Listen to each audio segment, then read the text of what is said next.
అందరికీ మరణాత. ఈరోజు దేవుడు మనకు అనుగ్రహిస్తున్న శ్రేష్టమైన వాగ్దానము. ఏలియా నా దగ్గరకు రండని జనులందరితో చెప్పగా జనులందరూ అతని దగ్గరకు వచ్చిరి. అతడు కింద పడద్రోయబడి ఉన్న యెహోవా బలిపీఠమును బాగు చేసెను. Then Elijah said to all the people, come here to me. They came to him and he repaired the altar of the Lord. దేవుడు ఈ యొక్క వాక్యమును దీవించును గాక.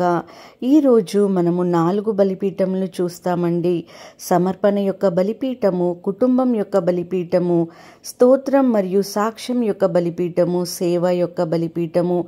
సమర్పణ బలిపీఠము అనగా మనమందరము కూడా మన జీవితాన్ని దేవుని కొరకు సమర్పించుకోవాల్సిన వారమై ఉన్నాము. ఎందుకంటే దేవుడు మన జీవితంలో చేసిన మేళ్లను బట్టి మనము దేవుని ఎడల ఎంతో విధేయత కలిగి మన జీవితాలను ఆయనకు సమర్పించుకోవాల్సిన వారమై ఉన్నాము. అందుకే మన దైవజనుడు దేవదాస్ అయ్యగారు కూడా తనువు నాదిదిగో గై కొనుమీయో ప్రభువాని ఏ విధముగా తన్ని సమర్పించుకున్నారో అదే విధముగా మనము కూడా సమర్పించుకొనవలసిన వారమై ఉన్నామండి. అప్పుడు దేవుడు ఎంతగానో మనల్ని హెచ్చించే దేవుడుగా కనిపిస్తున్నారు. రెండవదిగా చూసినట్లయితే కుటుంబం యొక్క బలిపీఠములు. మన బైబిల్ గ్రంథములో మనం చూస్తున్నట్లయితే పరిశుద్ధ గ్రంథంలో తెలియచేస్తున్న మాట, సంవత్సరమునకు 3 పర్యాయములు దేవుని సన్నిధానములో కనపడాలి కుటుంబములతో అని దేవుని వాక్యము తెలియచేస్తుంది. 3 పర్యాయములు అనగా పాత నిబంధన కాలములో 3 పండగలు కనబడుతున్నాయండి. ఒకటి పస్కా పండుగ, రెండవది పెంతెకోస్తు పండగ, మూడవది పర్ణశాలల పండగ.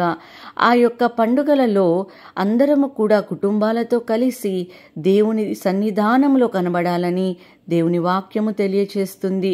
కొత్త నిబంధన గ్రంథమును చూసినట్లయితే ఆదివారము దినమున కుటుంబంతో కలిసి దేవుని సన్నిధానంలో కనపడాలి అని వాక్యం చెబుతుందండి.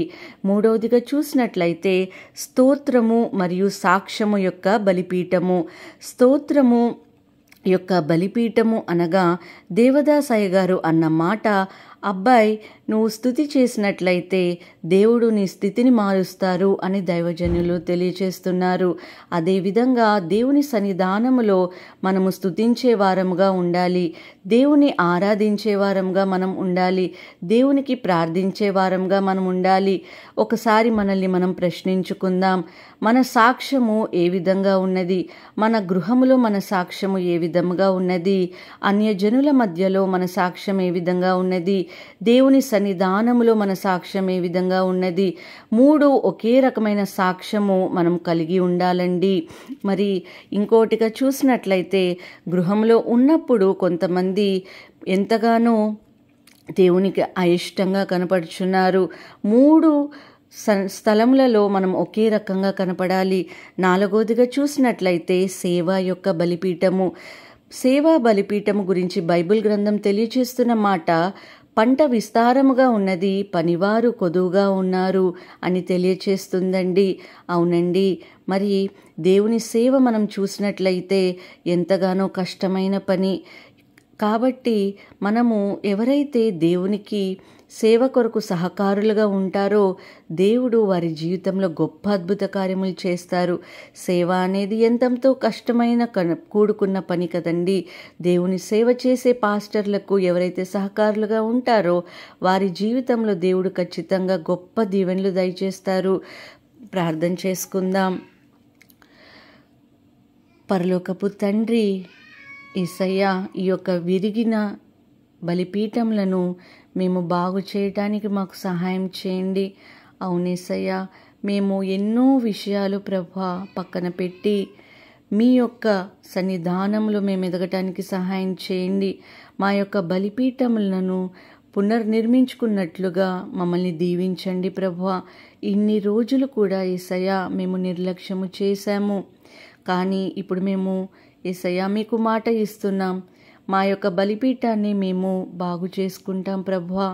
మమ్మల్ని మేము సమర్పించుకుంటూ యేసయ్యా మా కుటుంబాల్ని కూడా ప్రభువా మీ సన్నిధానములకు మేము తెస్తాము ప్రభువా. అంత మాత్రమే కాదు, కానీ స్తోత్రము మరియు సాక్ష్యము కలిగి జీవిస్తాము. సేవ యొక్క బలిపీఠమును కూడా మేము ఆచరిస్తాము అని మేము ప్రార్థిస్తున్నాము తండ్రి.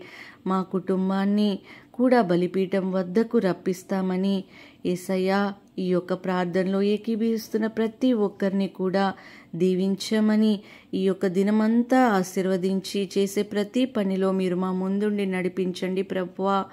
ప్రతి ఒక్కరి కష్టమును తీర్చి వారిని దీవించమని యేసు నామములో అడిగి వేడుకొంచున్నాము పరమ తండ్రి. ఆమేన్. అందరికీ మరణాత.